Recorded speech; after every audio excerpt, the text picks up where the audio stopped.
सुंदरबन जंगल में टूनी चिड़िया रहती थी। कुछ साल पहले ही उसके खेत बंजर पड़ गए थे, जिस वजह से वो खेती नहीं कर पा रही थी। उसके पास पैसों की बहुत कमी हो गई थी। उसकी सारी जमा पूंजी खत्म हो गई थी, इसलिए वो जंगल में हर किसी के पास घूम घूम कर काम मांगती थी। जिस दिन उसे काम मिल जाता था उस दिन वो भोजन करती थी, नहीं तो भूखी ही पानी पीकर सो जाती थी। जंगल में एक कपड़ों की नई दुकान खुली। टूनी वहाँ काम मांगने चली गई। क्या मुझे यहाँ काम मिल सकता है? मैं पक्षियों को तो ढूंढ रहा हूँ, चाहो तो तुम भी काम कर सकती हो, लेकिन तनख्वाह कम ही दूंगा क्योंकि मेरी दुकान अभी नई नई खुली है। जी मालिक, मैं कम तनख्वाह में भी काम करने के लिए तैयार हूँ। टूनी रोज सुबह सुबह दुकान पर काम करने के लिए जाने लगी। दुकान के मालिक ने 2 और नए पक्षियों को काम पर रख लिया, लेकिन अभी भी वो ज्यादा विश्वास और इज्जत टूनी को ही देता था। उन दोनों पक्षियों से ये देखा नहीं गया, इसलिए उन दोनों ने टूनी पर झूठा चोरी का इल्जाम लगाकर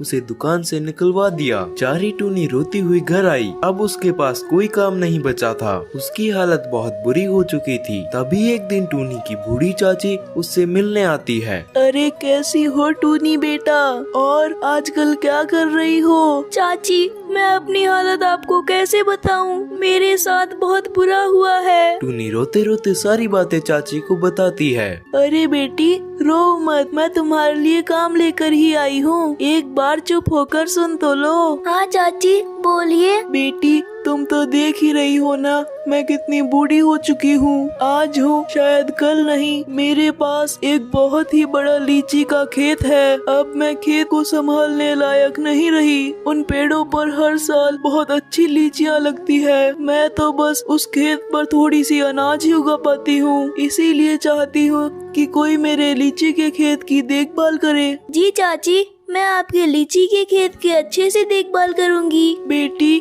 लीची बेचकर जो पैसे मिलेंगे वो तुम रख सकती हो। मेरा क्या है, मैं तो बस खेत पर अनाज उगाकर खा लेती हूँ। और बेटी तुम मेरे घर में ही रह लेना और सब चीज की देख रेख करना। टूनी अपनी चाची की सारी बातें मान लेती है और उनके साथ उनके घर जाकर रहने लगती है। टूनी खेत में जाकर लीची के पेड़ों को देखती है। सभी पेड़ बहुत विशाल थे, उनमें छोटी छोटी लीचियां भी लगी हुई थी। टूनी अपनी चाची की मदद करने लगती है और पूरा लीची का खेत संभालने लगती है। फिर वो सभी लीचियों को तोड़कर बाजार में ले जाकर बेचने लगता है। उससे उसे अच्छे पैसे मिलते हैं। चाची जी की वजह से आज मैं इतनी अच्छी जिंदगी जी पा रही हूँ। अचानक एक दिन टूनी की चाची की मृत्यु हो जाती है। चाची के मरने के बाद सभी जिम्मेदारियां टूनी पर आ जाती है। टूनी अपनी जिम्मेदारियों को निभाने लगती है। चाची जी, आप जहाँ पर भी होंगी मुझे देखकर बहुत खुश ही होंगी, क्योंकि मैं अपनी सारी जिम्मेदारियाँ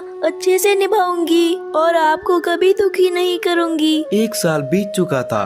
पेड़ पर वापस लीचियां लग गई थी। टूनी सभी पेड़ों की सभी लीचियों पर ध्यान देने लगती है। सभी लीचियां अच्छे से लग गई थी। फिर टूनी उन सब पेड़ों से एक एक करके सारी लीचियां तोड़ती है और उन्हें बाजार में बेचने का काम करने लगती है। सभी पक्षी सिर्फ टूनी के पास ही लीचियां लेने आते हैं। कई सालों से कालू कौवा भी लीचियां बेच रहा था।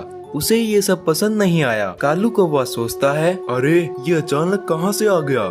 गांव में लीचियां बेचने का काम तो मेरा था। इस तरह से तो मैं किसी भी साल आमदनी नहीं कर पाऊंगा। मेरी सारी लीचियां बर्बाद हो जाएंगी। मुझे कुछ ना कुछ करना ही होगा। ये सोचकर कालू कौवा अपने दोस्तों के साथ रात के समय टूनी के खेत में आता है और खेत में आग लगाकर भाग जाता है। सुबह जब टूनी खेत में पहुंचती है तो देखती है कि पूरी लीची का खेत जल चुका था। हे भगवान, ये क्या हो गया? मैं अपने खेत की रखवाली अच्छे से नहीं कर पाई। टूनी बहुत अफसोस करती है। टूनी वापस घर आती है और उदास होकर बैठ जाती है। फिर टूनी एक बार वापस अपने जले हुए खेत को देखने जाती है। तभी टूनी की नजर एक लीची पर पड़ी। टूनी जब लीची के पास आती है तो लीची को देखकर हैरान हो जाती है। अरे ये लीची इतनी बड़ी कैसे है? टूनी उस लीची को अपने हाथ में लेकर देखती है और उसे खाती है। अरे वाह, ये तो बहुत स्वादिष्ट लीची है। टूनी लीची को खाकर उसके बीज वहीं फेंक देती है और टूनी वापस अपने घर चली जाती है। अगले दिन जब टूनी अपने खेत के पास से गुजर रही थी तो उसने देखा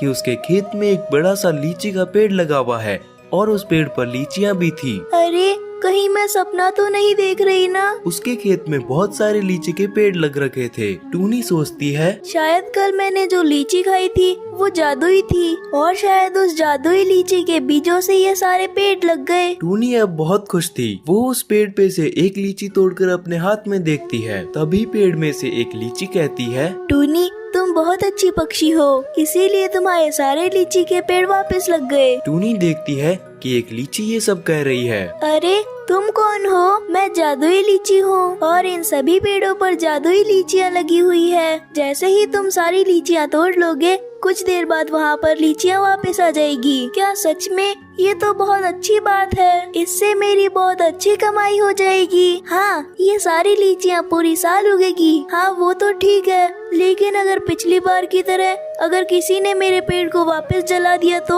चाहे कोई कितनी भी ताकत लगा ले, लेकिन हमें कोई जला नहीं सकता। और अगर हमें कोई जलाने की कोशिश करेगा तो उसका जो भी धंधा होगा वो ठप पड़ जाएगा। टूनी ये सब देखकर बहुत खुश होती है और सारी लीचियाँ तोड़कर बाजार में बेचने जाती है। कालू से ये सब देखा नहीं गया और इस बार वो अकेला ही टूनी के खेत में आग लगाने आया। कालू सभी पेड़ों को जलाने की कोशिश करता है, लेकिन कोई भी पेड़ नहीं जलता। फिर कालू वहाँ से चला जाता है और अगले दिन जब वो लीचियाँ बेच रहा होता है तो उसका पूरा धंधा ठप हो गया था। टूनी भी बाजार में लीचियाँ बेच रही थी। टूनी जब कालू के ठेले की तरफ देखती है तो उसे लीची वाली बात याद आती है। फिर टूनी समझ जाती है कि कालू ही वो पक्षी है जिसने उसके खेतों में आग लगाई थी। और फिर टूनी का धंधा अच्छे से चलने लगता है और फिर टूनी हंसी खुशी रहने लगती है।